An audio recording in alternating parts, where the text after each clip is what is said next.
Hello student, welcome to my YouTube channel excellent success group. तो student, आज हम discuss करेंगे क्लास 9 का मैथ एनसीईआरटी का चैप्टर 12 हीरोन सूत्र का इंट्रोडक्शन।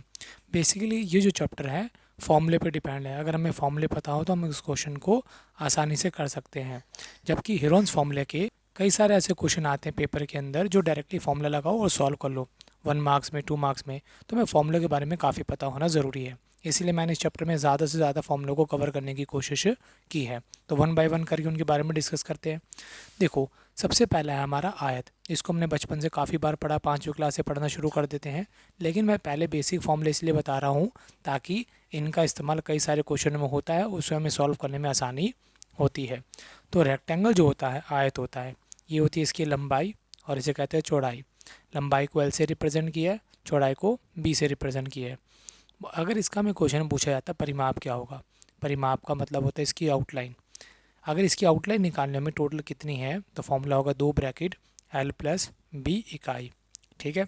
और अगर हमें क्वेश्चन पूछ लेते हैं इसका क्षेत्रफल, इसका अगर हमें क्षेत्रफल ज्ञात करना हो तो लंबाई को चौड़ाई से गुणा कर देंगे तो इसका क्षेत्रफल हमें प्राप्त हो जाएगा, यानी length into breadth is equal to इसका एरिया होगा।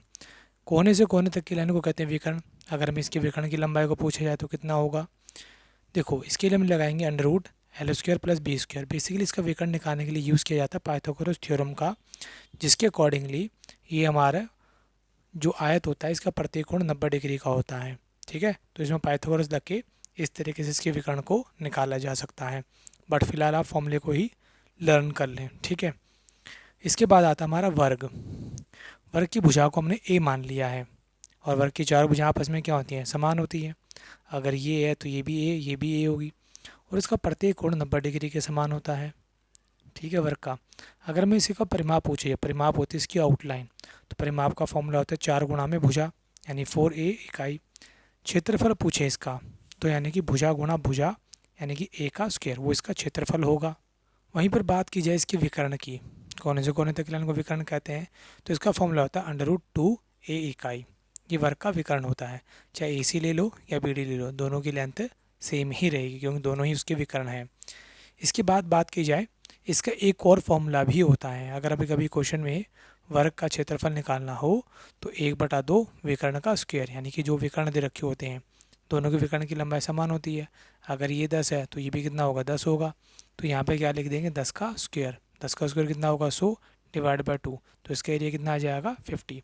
अगर हमें विकर्ण की बना तो विकर्ण का फॉर्मूला लगा के भी क्षेत्रफल निकाला जा सकता है। क्लियर। इसके बाद आता हमारा त्रिभुज, और त्रिभुज में सबसे पहला भाग आता हमारा समबाहु त्रिभुज। यदि किसी त्रिभुज की सभी भुजाएं समान हो तो उसे समबाहु त्रिभुज कहते हैं। जैसे कि आकृति में दिखाया गया है, इसकी भुजा ए है, ये भी ए, ये भी कितनी होगी, ए ही होगी, क्योंकि समबाहु है तो तीनों भुजाएं समान होगी। इस पर अगर कोई शीर्ष लंब डाला जाए, समबाहु त्रिभुज में अगर कोई शीर्ष लंब डाला जाए तो उसकी सम्मुख भुजाओं को समान दो हिस्सों में बांट देगा। अगर पूरी ए है तो ये a/2, और ये भी कितनी यहाँ से लेके यहाँ तक कितनी हो जाएगी, a/2। इसका हमें परिमाप ज्ञात करना हो, फॉर्मूला होगा 3a, यानी 3 इंटू साइड इकाई। शीर्ष लंब यानी कि PS की अगर हमें लंबाई ज्ञात करनी हो तो सीधा सा फॉर्मूला होगा अंडर रूट 3/2a इकाई। क्षेत्रफल निकालना हो, ठीक है, तो अंडर रूट 3/4 a का स्क्वायर। a का मतलब यहाँ पे भुजा होगा, भुजा का स्क्वायर, ये इसका क्षेत्रफल का फॉर्मूला हो जाएगा। अलग अलग त्रिभुज के अलग अलग फॉर्मूले होते हैं। अगर पेपर में आपके पास डायरेक्टली इसकी भुजा दे दी और बोले समबाहु त्रिभुज है तो आप डायरेक्टली ये वाला फॉर्मूला लगा के इसका क्षेत्रफल निकाल सकते हो।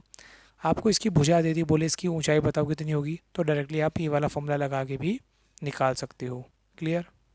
अब हम बात करेंगे समकोण त्रिभुज की। देखो, एक समकोण त्रिभुज होता है, उसमें एक कोण 90 डिग्री के बराबर होता है। किसी त्रिभुज में यदि एक कोण 90 डिग्री का हो तो उसे समकोण त्रिभुज कहते हैं। 90 डिग्री के सामने वाली भुजा को हमेशा कर्ण कहते हैं, जिसको इंग्लिश में हाइपोटेन्यूज बोला जाता है, इन शॉर्ट में H। जिस पे हमारा डायग्राम टिका होता है उसे बोलते हैं आधार, आधार यानी कि बेस। ठीक है। और जो 90 डिग्री के साथ अटैच होती है वो तुम्हारा लंब यानी कि परपेंडिकुलर, जिसको हम H से भी दिखा सकते हैं। क्लियर। अगर हम इसके कर्ण की लंबाई क्वेश्चन में पूछ ली जाती है कि बताओ हाइपोटेन्यूज कितनी होगी, तो हम डायरेक्टली वाला फॉर्मूला लगा सकते हैं under root B square plus में एच स्क्वायर। बी यानी कि इसका आधार, एच यानी कि इसकी हाइट यानी कि ऊंचाई, एच का स्क्वायर। अगर हम डायरेक्टली फॉर्मूला लगाएं तो इसकी AC की लंबाई ज्ञात की जा सकती है। कर्ण कहते हैं 90 डिग्री के सामने वाली भुजा को। वहीं पर क्वेश्चन में पूछ लिया जाए इसका परिमाप क्या होगा। 3 भुजाएं हैं, ये आधार है, ये कर्ण है, ये लंबा, तीनों को जोड़ दो। बी प्लस एच प्लस और ये हाइट है। इसकी हाइट को जब आप हाइट बोल लो या परपेंडिकुलर भी बोल सकते हो, यानी कि लंब। ठीक है, तीनों को जोड़ लगा के परिमाप आ जाएगा, यानी A B plus B C plus A C. वहीं पर इसका क्षेत्रफल ज्ञात करना हो तो फॉर्मूला होता है 1/2 बेस इंटू में हाइट, यानी आधार गुणा ऊंचाई, बी यानी कि आधार, एच यानी कि इसकी ऊंचाई वर्ग इकाई, ये इसका क्षेत्रफल होता है। लेकिन आधार और ऊंचाई ऐसी ही मिले ऐसा ज़रूरी नहीं है। आधार और ऊंचाई हमेशा टी शेप में होती हैं, या तो टी शेप मिलेगी या एल शेप। देखो, अगर ये आधार है तो ये क्या होगी, ऊंचाई होगी, क्या बन रहा है, टी बन रहा है। अगर ये आधार है तो ये ऊंचाई होगी, क्या बन रहा है, एल बन रहा है। इस तरीके से हम आधार और ऊंचाई को डिफाइन करते हैं। इस तरीके भी हो सकता है, ये आधार है तो ये ऊंचाई होगी, या तो टी शेप बना रहा होगा या फिर वो एल शेप बना रहा होगा। ऐसी आकृतियाँ के अंदर हम पता लगा सकते हैं, बट यहाँ पर 90 डिग्री होना ज़रूरी है। अब यहाँ देखो, यहाँ क्या बन रहा है, तो ये आधार हुआ, ये लंब हुआ, यानी ऊंचाई। और अगर इस वाली फिगर की बात की जाए, ये आधार होगा और ये हमारी कौन होगी, ऊंचाई। ऊंचाई भी कह सकते हैं, लंब भी कह सकते हैं, या फिर इसको शीर्ष लंब भी कहा जा सकता है। तो टी शेप बन रही है यहाँ पे, देखो ये आधार होगा, ये ऊंचाई होगी। फॉर्मूला वही 1/2 आधार गुणा ऊंचाई, ये हो गया हमारा समकोण त्रिभुज। इसके बाद बात करते हैं हम समद्विबाहु समकोण त्रिभुज की। अगर हमें क्वेश्चन में ऐसा लिखा जाता है, देखो मैं डायरेक्ट फॉर्मूले बता रहा हूँ, अगर आपको इस तरीके के डिजिट मिलते हैं तो आप डायरेक्टली फॉर्मूला लगा के उसकी वैल्यू को फाइंड कर सकते हैं। ट्रायंगल ABC दे दिया। अब समकोण भी है 90 डिग्री और समद्विबाहु भी है। समद्विबाहु जिसकी दो भुजाएं समान हो, यानी कि ये ए है, ये ए है, तो तीसरी भुजा को मैंने बी मान लिया। दो भुजाएं समान है, ठीक है, और इसमें कर्ण निकालना हो तो डायरेक्टली फॉर्मूला लगा सकते हो a√2।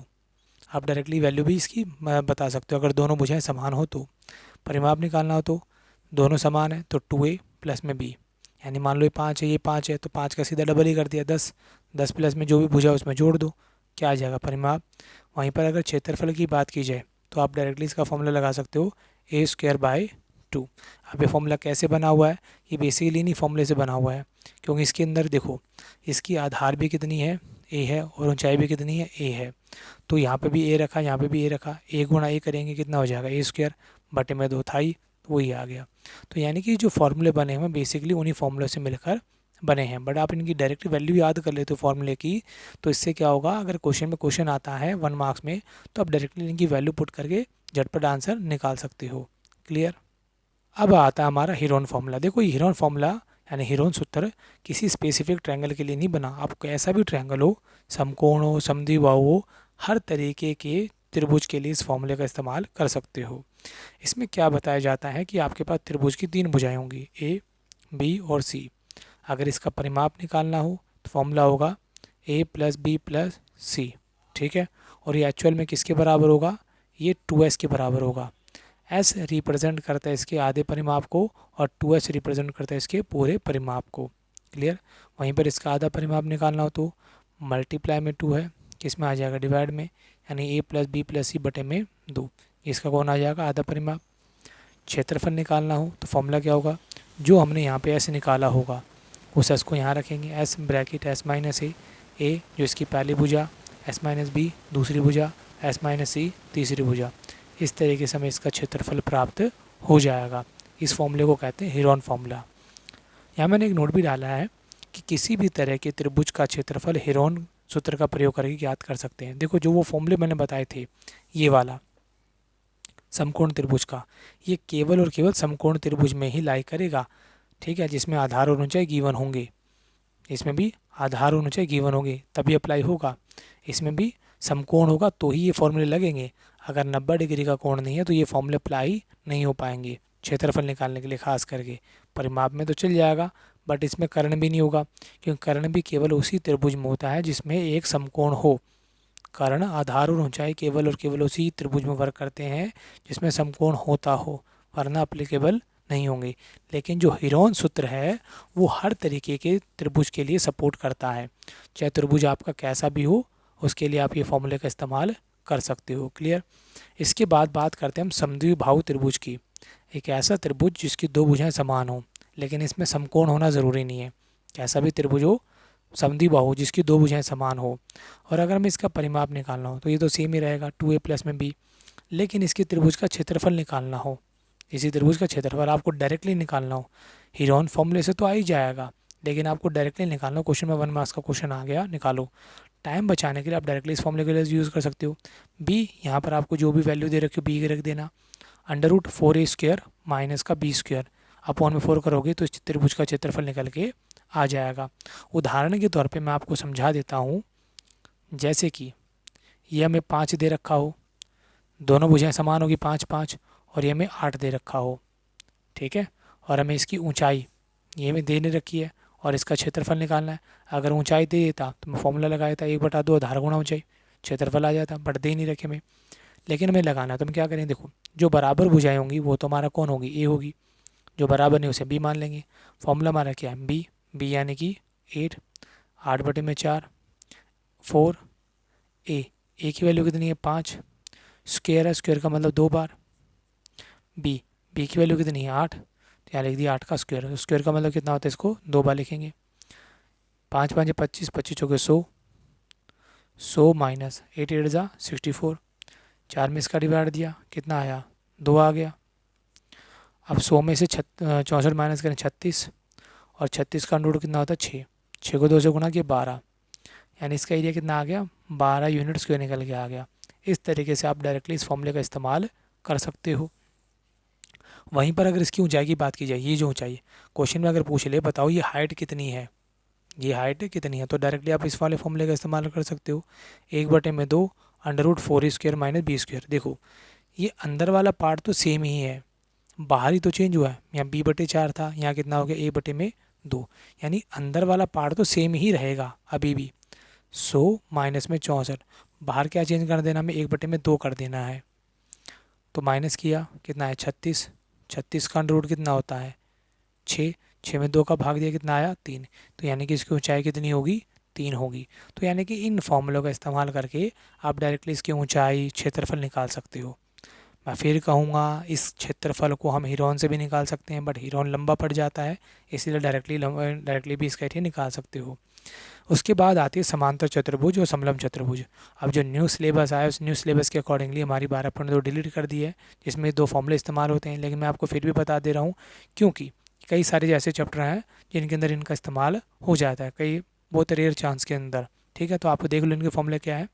समांतर चतुर्भुज ऐसा चतुर्भुज होता है जिसकी सम्मुख भुजाएं आपस में क्या होती हैं, समान व समांतर होती हैं। ये इसके बराबर भी होगी, समांतर भी होगी। तो इसमें हमें क्या दिया जाएगा, आधार और ऊंचाई।